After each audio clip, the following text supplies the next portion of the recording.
What's going on, guys? It's Jonathan 3703 here with your 2025 February course of fire. Kicking things off with the time stage on the tank trap. Pretty simple, 5 positions and 2 shots each position. Lower target, which is the larger one, the smaller one on top. This is the time tiebreaker, and I missed that very first shot because I was going for it. Matter of fact, last month at 17 South, I really went for the time stage, put up an awesome time. That was virtually untouchable, unless you were just reckless with it like me. But it ended up paying off because I won that match on time. When you get to the very, very, very top, some of these shooters are absolutely impeccable with their process. And time is a major factor of how to beat them. So don't be reckless, but at the same time, don't take all day because it could be the difference between first and second place. So that's all for the tank trap stage 1.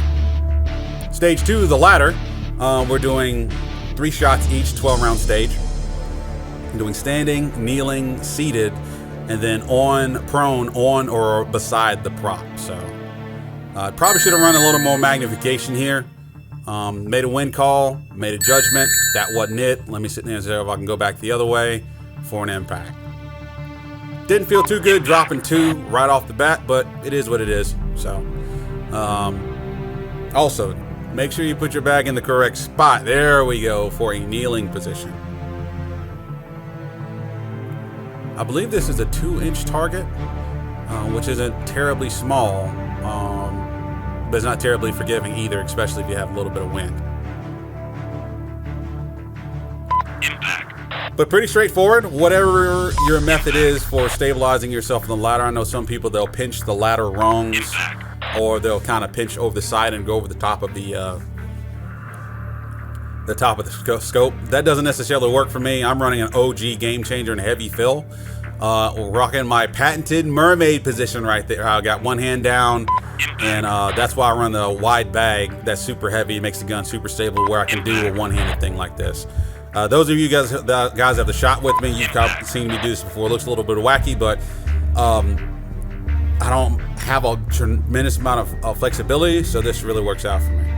And the course fire also said that you can go prone on the obstacle, or you could go next to it. In my mind, there's no reason not to go next to it, but in some other ranges, it might be more feasible to actually gain some elevation off the lower rung. Bad wind call right there, and hit this one again for a 9. I'll take it. So moving over to the pyramid stage, if you don't have a pyramid, build a pyramid. And if you didn't load your gun, make sure you do that right there. Little oops right there. Pyramid. It used to be my most hated prop, but now it's absolutely my favorite prop. I spent a lot of time on it. It doubles for the ladder. Very versatile as far as being a port, inserting your gun and then pulling back out. So it's really, really good if you have to shoot ports or other barricades like that. It's a great prop. I love it. And it's essentially kind of the same thing we've been doing for the last 3 months. The course of fire said you must change rungs between strings, and no position may be used. But it didn't say you couldn't reuse the rung. So as you can see, I went rung number 5 on the left, then 4 on the left, and then I'll pop back up to the right, 5 on the right, and this is my final position right here. I shot this pretty quick just because I'm comfortable with pyramids. I probably should have taken some time to slow down a little bit and make that impact. Drop 1 here for an 11. That's not too bad. So this one I really struggled with at first because I was not using tripod rear. And I get it. A lot of people have the same mindset that I had. NRL22 doesn't allow you to use a tripod. So why develop that particular skill? Until one day they say, hey, you can use it on this particular stage and you got tires in 4 positions. I've just recently been considering getting into 22X matches. And I saw some guys using tripod rear support at the Rattler back in November. This has kind of got me sold on having that skill in your tool bag. So, but it does eat up a little bit of time here.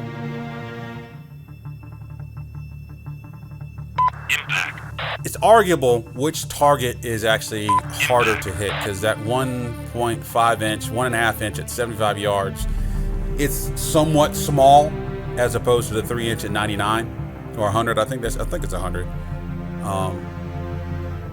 You kind of want to choose which prop is going to give you the best odds in what your target engagement is, and also how you want to manipulate your tripod or whatnot.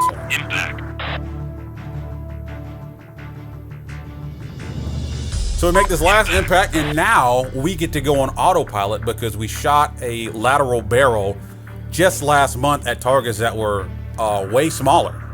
So this is light work right here. We'll go for an impact,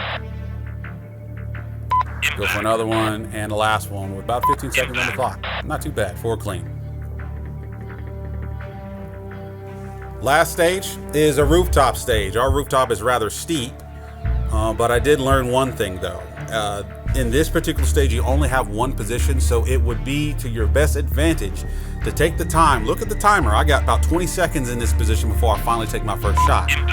It's very important to get your position right where you're comfortable, where your workspace is conducive to the work you're about to do, before you actually begin to shoot one position. So that one position is everything. It's also nice to have the KYL back inside of 50 yards. We got number 2 and number 1 at 35 and 4 and 3 at 45. So that's actually a kind of nice call home to do those things. This particular shot right here, I think you should respect it a little bit more than I did just there. It's a 1 inch at 65. Just a little bit of wind will blow you off to the right edge, or spin drift right off to the right edge, just like it did me. So I decided to start holding left edge a little bit, as you can see, for the last ones, and we'll wrap up 2 more shots for a 9. But getting stable and building a premium position the first time for the duration of the stage is really what makes stages like this possible. Orange Crush, kind of a take on something I saw at 17 South. Big targets along the back berm, soda can size. There's 5 of them. What we're doing is we're doing 2 shots per can. You can reuse positions. After 2 hits, you got to move. It's a hit to move on. And I posted the, you can go back and pause the video if you want to actually see how I wrote the course description using the NRL22 template.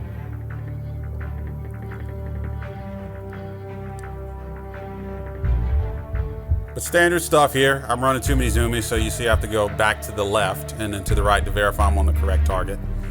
And if you have good paint on your target, it's really important to pay attention to where those hits are going, especially throughout the day. These can tell you some small things as far as, hey, the wind is switching, or it's heating up and your impacts are starting to rise high on the target, or hey, you're hitting 6 o'clock edge on the target. There's something wrong with your dope. So if you utilize the paint and can really see where your impacts are, it really makes you a better shooter right here. So hold about a half a minute.